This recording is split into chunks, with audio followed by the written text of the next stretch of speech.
Hello and welcome to the Fairhaven Church Parent Talks podcast, where we desire to equip and empower you as parents to lead well in your home. Today, I'm joined by Caleb and Lauren, and I know this is just going to be a great conversation. It is. We're in a little bit of a tricky book of the Bible, but it's an important book. And so hang with us. Caleb's going to do a great job of talking through it. I'm so thankful you asked me to be on this podcast. You're so welcome. You're so welcome. I figured you needed to prepare for how you would talk to students. Yes. So it'll be great. Before we get started, question just introduced to us a couple seconds ago. Yes. Is a hot dog a sandwich? Yes. Why? It's meat in between bread. I just don't think it is. It's just I feel like it's like a snack that you get, not like a snack. That sounds super crazy, but like something that you eat only at like occasions, like a concession stand food. We have them here all the time. You do on have Wednesday, them for Sunday students. Yeah, that's an occasion. Yeah. But like a deli sandwich. That's true. Okay. Bread with meat in the middle. I do understand. With mustard. Some people put mayonnaise on hot dogs. Oh, I just learned on Sunday that someone puts cream cheese on their hot dogs. No. that is diabolical. Okay, we're going to taste test that. You're going to. I was gonna I'm not say, going to. Who's the we? But here's the thing. Like, I see what you're saying about like the meat and bread, Yeah. but I've never seen anybody pack a hot dog consecutive days. Like a sandwich, you might make like a turkey sandwich every day. Yeah, peanut butter and jelly. Yeah, you don't see people doing that with hot dogs, especially because they're not good for you. But you also don't like pack a steak. But a steak But isn't that's not a sandwich. sandwich. You got a steak sandwich? I don't know. He got confused. So like I said, we're diving into the book of Hosea today. Last week I mentioned, as we talked about Jonah, that Jonah was part of the minor prophets. Well, that's true with Hosea as well. So that's just something to give you a little information on the structure of the Old Testament. But the book of Hosea is interesting. And as I said at the beginning, it's a book that's a little more challenging to communicate with kids, students, even adults, I'll be honest. But it's an important book. It helps us to remember God's continued faithfulness to his people. And so it's critical for us to be reminded of it. It's critical for us to see like how he is faithful, not just when we are faithful, but how he is faithful even when we are not. And so Caleb, you do have the challenge today. I do. I'm aware. So talk through the book of Hosea, focusing on Hosea and Gomer. Yeah. So I have a lot of notes because Hosea's 14 chapters. There's a lot to cover in 14 chapters. But right off the bat, Hosea just gets straight into it in verse 2. When the Lord first began speaking to Israel through Hosea, he said to him, "Go and marry a prostitute, so that some of her children will be conceived in prostitution.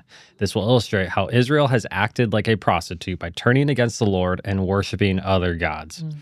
Oof. Yeah. And so we have seen over the last couple of months, we've been talking a lot about idolatry and the people we seek wisdom from and who we get advice from. And so we see this with the Israelites here. And Hosea is called to marry a woman named Gomer, who is a prostitute. And I just like can't even imagine the feeling of like, hey, you're going to go marry this prostitute. Like, he must have been feeling so many emotions as like, that is not a marriage that you're like dreaming of, probably. Yeah, because it's not like that was her past. Yeah. That was who she, yeah. Yes. He knew that going into this marriage, she was going to continue this lifestyle. And so like there's just a lot there. But as we see this play out in the first 3 chapters, Gomer's this like representation of Israel, this unfaithful woman, and Hosea is almost like this representation of God. And so as God said, Israel had been cheating on God with other gods. And so they've been going out worshiping other gods. They'd been unfaithful, all different kinds of stuff, as we've talked about over the last couple of months in 1st and 2nd Kings. But then Gomer leaves Hosea and goes off into this life that kind of turns into this disaster, and she becomes a slave. And so then God tells Hosea, like, hey, you're going to go pay for her. You're going to go buy her back. And so Gomer does. He pays literal money and to bring her back. And that's not like a private matter. It's not like you're going to redeem her or restore her. And just between the two of you, like when you go to buy a slave, people know about that. Like you have to go purchase her from someone else. And so this was not a private matter, that people knew about it. And through this, she is redeemed. There's this restoration, and shows that the Israelites pursued idols, but God still pursues us. And so that's the first 3 chapters. And then it continues for a whole nother chapters 4 through 14 that goes from Gomer and Hosea to now it switches to God and his relationship with the Israelites. And God accuses them of idolatry and empty worship and pride and violence and corruption. They were worshiping Baal because Baal was the god of fertility and crops, and there was military alliances for security and wealth for fulfillment, and but it all failed, as we've seen all throughout the Old Testament. And God still loves them, but there was discipline, and the northern kingdom was feeling that discipline, those repercussions. But God still wanted restoration with them. And in Hosea 11, verse 8, he says, "Oh, how can I give you up, Israel? How can I let you go?" Like he just is longing for a relationship with them. And so then as the book concludes in chapter 14, God tells him, like, you need to return to me, ask for forgiveness. And verse 4, the Lord says, "Then I will heal you of your faithlessness. My love will know no bounds, for my anger will be gone forever." So despite Israel chasing after all of these other things, God was still pursuing them. It's interesting because it connects back to last week when we talked about Jonah and the Ninevites, and God just continuing to extend great mercy to people who have turned away from him and have worshiped other gods and not been faithful. But Lauren, ultimately, what is the book of Hosea communicating to us as far as God's love to his people? Yeah, I think what it's communicating about God's love is when I was reading it and just like preparing for today, I thought of like the 2 words of just constant and sure. So I think the constant part comes into play where we see, or I guess hear God, that God has chosen Israel over and over again, like no matter what. And God's love isn't just a feeling towards the people of Israel, but it's his commitment, and it's not wavering. How much he loves him. It kind of has this like, you are still my people, even when you run from me, even when you are like, like Caleb talked about worshiping idols, when you aren't obeying, when you are, doing this, you're still my people. I'm still like choosing you. And the part that makes me think it's sure, like it's short, is the restoration that God is talking about with Hosea and with the people of Israel. It's promised to them before they change their behavior. So he's telling them what they need to do. They are called to repent. They are called to return to him. But he's telling them, like, this is promised to you. Yeah, that's really good. I was just thinking about that in the context of like right now or in the New Testament. And so Caleb, connecting that to the bride of Christ, which we know is the church, how does the prophet Hosea help us to see the importance of the relationship between Christ and his bride, thinking and remembering like what Lauren just said about like, I guess something that I was thinking about was, he made that commitment to them before they ever changed. He continued to pursue them. Like, it's just like sticking out to me. We're referred to as the bride of Christ like a lot throughout the Old Testament and the New Testament. The prophets especially like to use that imagery.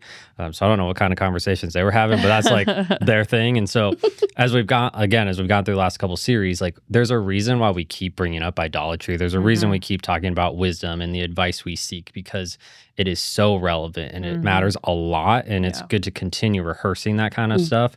But like we are the Gomer in the relationship with Jesus.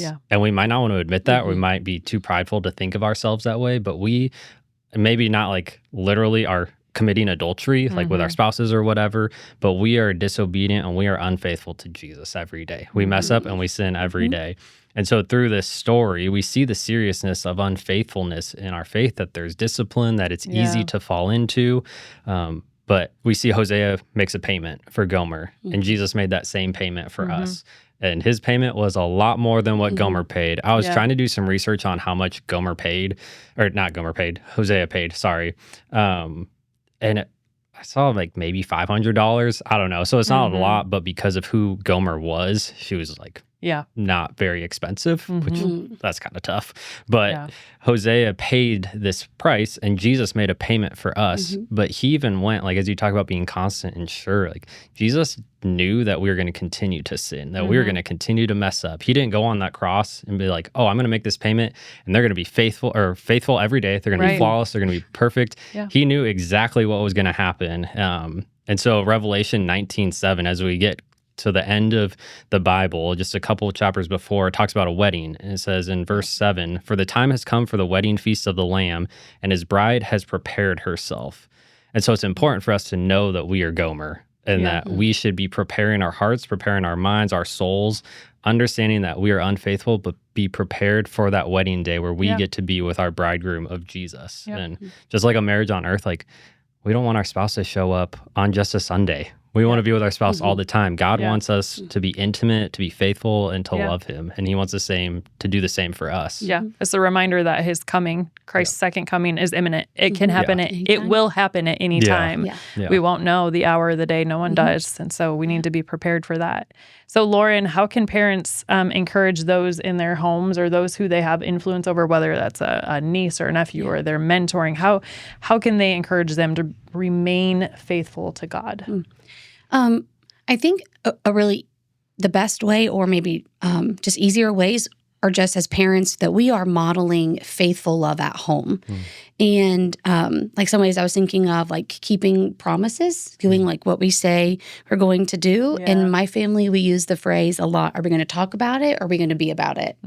And so sometimes that is absorbed with, happy hearts. And sometimes it's a very humbling thing to say. So is it something that we're talking about or are we being about it? So keeping promises, I think showing forgiveness is super important as parents. And I think also as parents, we're not perfect either. So accepting forgiveness from our kids, but then also when we wrong them, going to them and asking for forgiveness, being patient, and showing consistent love even during conflict. Like it's really something that I think is super important, that when there is conflict between like me and my spouse or me and my kids at home, that I'm still modeling and showing them and telling them that I love them and that things will get better. Like that promise of restoration that God was showing the people of Israel, showing that, in my family of, this is hard. It's not ideal, but I know things are going to get better. And I know you can do better. I know I can try better. Those types of things. So I thought those were just some important ways that we can be encouraging as parents in our own home. I think sometimes we, as you're talking about conflict, like showing like you love and care and all those things, like sometimes we forget that in the moment of conflict, and I do this myself, but we can pause whatever's going on in the conversation and we can pray.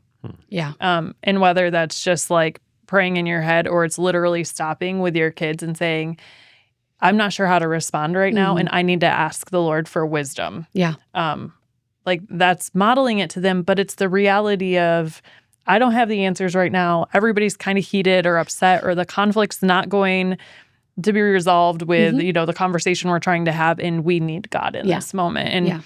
And that's something that I've been challenged with recently, is just constantly having that posture of anytime that I'm feeling the nudge from the Spirit to go before the Lord, I just need to be okay to pause whatever's going on to pray. So it's good. Did you have something to add? No. I just wanted to make sure I wasn't cutting you off. No, you're good. Okay, awesome.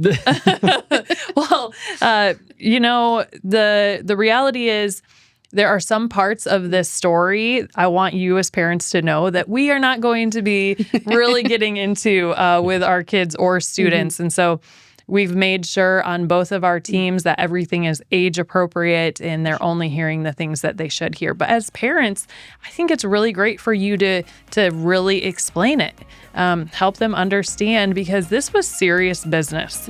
And so don't shy away from it. We won't introduce new concepts that you don't want us to, but you should. And so I would encourage you to take that step and do that. Next week, I believe we're wrapping up the series next week. And so we'll be back in 2 Kings 17, but that will wrap up our series. So we hope to see you then.